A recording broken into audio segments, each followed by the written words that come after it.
자, 그럼 가정을 해서 한번 여쭙겠습니다. 선거 막판에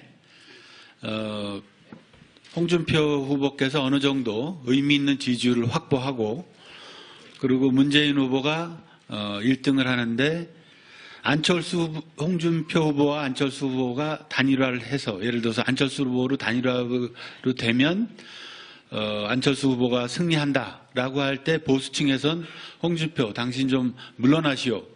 이런 요구가 쏟아질 수도 있습니다. 그런 경우에 어떻게 하시겠습니까? 그럼 거꾸로 질문을 내가 한번 해보겠습니다. 선거 막바지 가갖고 내가 안철수 후보보다 집권을 할 가능성이 있다. 문재인 후보의 대항마, 좌우 대결의 대항마가 된다. 그렇게 할 때 안철수 후보한테 물어봤습니까? 물어본 일이 없죠. 그러니까 선거라는 거는 대선은 특히 대한민국 대선은 절대 이대로 흘러가지 않습니다. 출렁입니다. 출렁일 때 그 파도를 누가 타느냐? 거기에 마지막 승부처가 있습니다.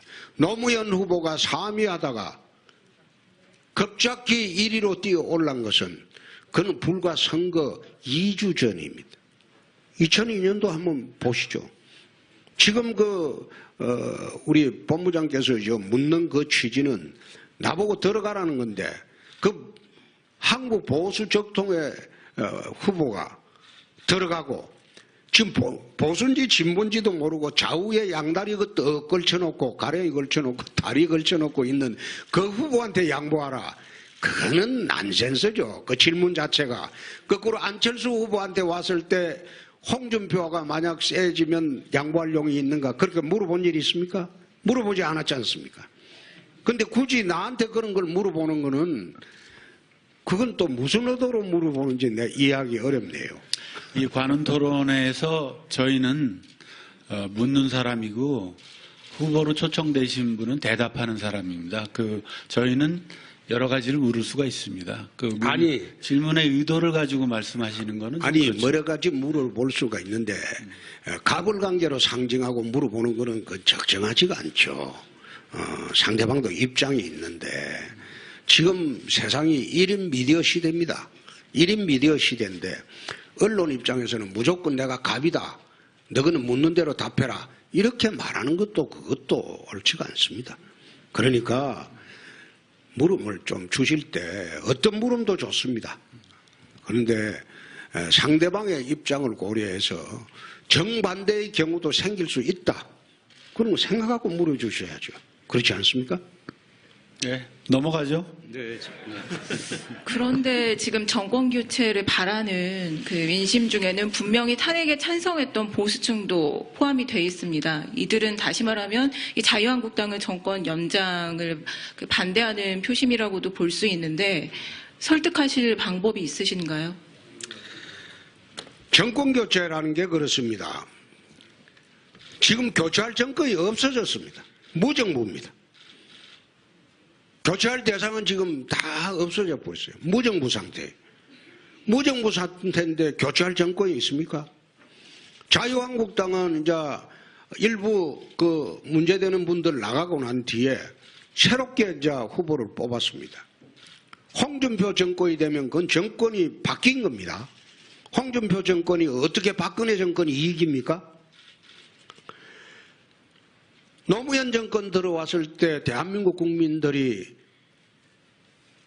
김대중 정권이 이익으로 봤습니까?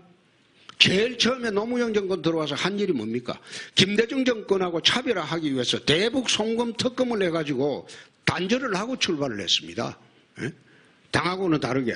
마찬가지로 이명박 정권 끝나고 난 뒤에 박근혜 정권 들어왔을 때 박근혜 정권이 이명박 정권이 이익입니까? 그렇지 않습니다. 대한민국은 미국처럼 공화당, 민주당처럼 100년 이상 전통을 가진 정당을 가지고 있지 않습니다. 100년 이상 전통을 가진 정당 간의 정권 교체가 아니고 사람 간의 정권 교체입니다. 그래서 박근혜 정권 끝나고 홍준표 정권이 들어오면 전혀 새로운 정권이 되는 겁니다. 그걸 갖다가 꼭 야당이 들어와야 정권 교체다. 나는 그렇게 보지 않습니다. 홍준표 정권이 들어오면 박근혜 정권이 이기가 아닙니다. 새로운 정권입니다. 제가 이어서 질문드리겠습니다. 대한민국을 세탁기에 넣어 돌리겠다, 국가 대개혁 그걸 하시겠다고 말씀하셨는데 지금 당내 친박 세력에 대해서 어떠한 책임도 묻지 않고 있습니다. 당 개혁조차 지금 하지 못하고 계신 거 아닙니까? 예, 우리 유순열 기자님, 지금 선거가 코앞에 왔는데 당 내분으로 선거 치를 수가 있습니까? 아니, 지금 저보고 내가 처음에 들어와서 후보 되는 날 내가 그런 이야기를 했어요.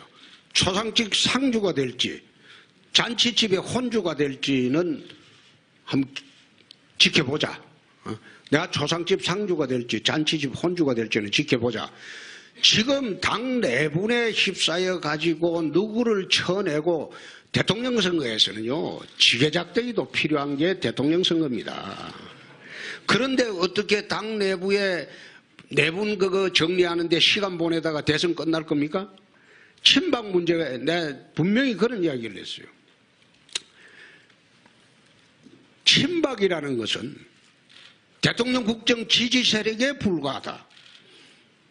후보가 달라지고 또 집권 주체가 달라지면 그분들은 새로운 정권의 지지 세력이다.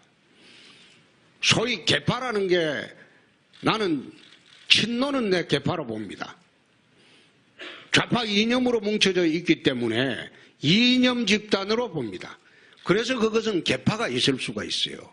그런데 한나라당에는 또 새누리당에는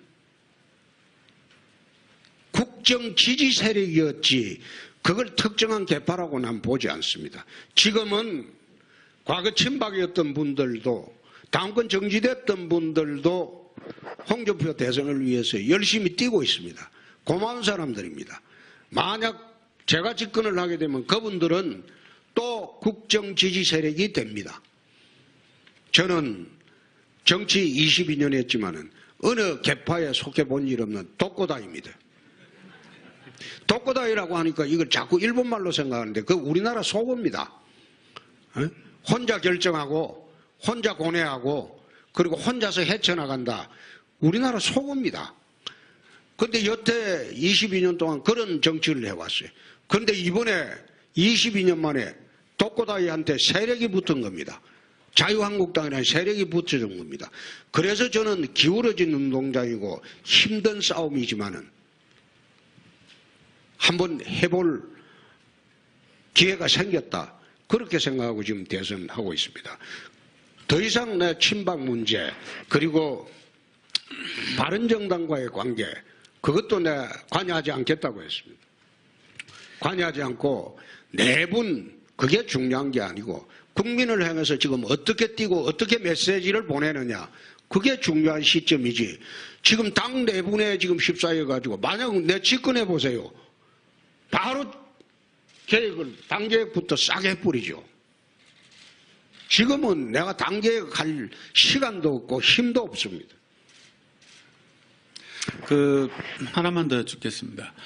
박근혜 대통령의 탄핵은 굉장히 불행한 사태죠. 불행한 사태고 지금 뭐 감옥까지 들어가 있으니까. 근데 박근혜 대통령이 탄핵에 이르게 된 거는 박근혜 대통령을 옹유했던 그 골수 친박 세력들이 잘못한 것도 분명히 있는 것인데 보수 정치가 기본적으로 책임을 지는 것인데 그러면 그 친박 세력들은 잘못이 없다.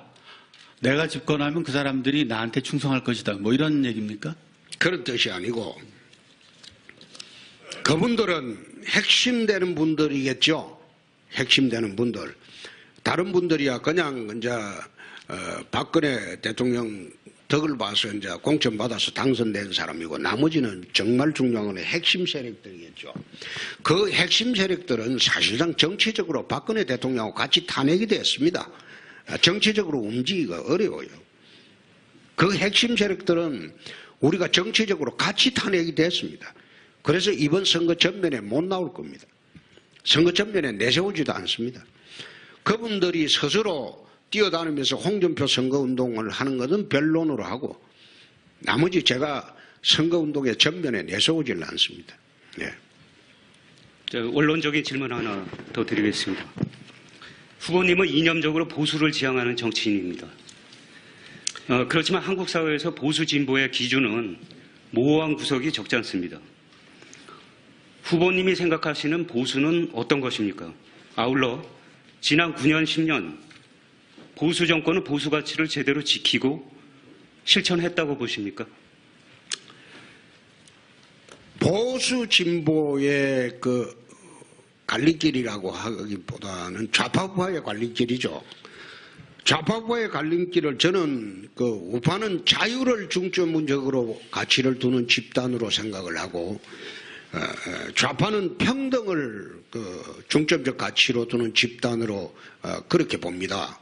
그렇기 때문에 자유주의를 최상의 가치로 두고 있는 보수 우파 진영하고 평등을 최우선 가치로 두고 있는 진보 좌파 진영하고 구분의 기준은 나는 자유와 평등으로 봅니다. 그러나 한국 사회가 아직 선진국으로 가기도 어렵고 그래서 아직까지도 보수 우파의 자유주의를 기초로 해서 대한민국이 형성되어야 한다고 봅니다. 1960년도 초에 아시아에 두 가지 큰 사건이 있었습니다. 하나는 박정희 장군이 쿠데타를 해서 집권을 했고 그 다음에 또 하나는 버마, 미얀마의 내위인이 집권을 했습니다. 같이 집권을 해서 내위인은 국가체제를 국가사회주의로 갔습니다. 그리고 박정희 장군은 대한민국에 집권을 해서 자본주의 체제로 갔습니다. 그 당시에 미얀마의 국민소득하고 아시아의 최대 부국이었어요. 잘 사는 나라였어요. 그 후에 60년 이후에 대한민국의 상 보고 미얀마 상을 보면 미얀마는 국민소득 1300달러로 세계 최빈국으로 분류가 되어 있습니다. 대한민국은 지금 3만 달러에 육박하는 선진국으로 분류가 되어 있습니다. 지도자가 국가체제를 어떤 방식으로 끌고 가느냐에 따라서 60년이 지난 지금 미얀마와 한국을 비교해 보면 어느 방향으로 지금 가야 할지 그 답이 나옵니다. 그래서 저는 아직은 완벽하게 우리가 선진국에 올라설 때까지는 자유를 중심으로 하는 그런 자본주의 체제로 계속 진행이 되어야 한다고 봅니다. 선진국에 올라서고 난 뒤에 일정 궤도에 올라서고 난 뒤에 유럽이나 그런 나라들처럼 좌파가 집권해도 큰 문제가 없지 않느냐. 국가체제가 이제 시스템화되어 있기 때문에 저는 그런 생각을 합니다.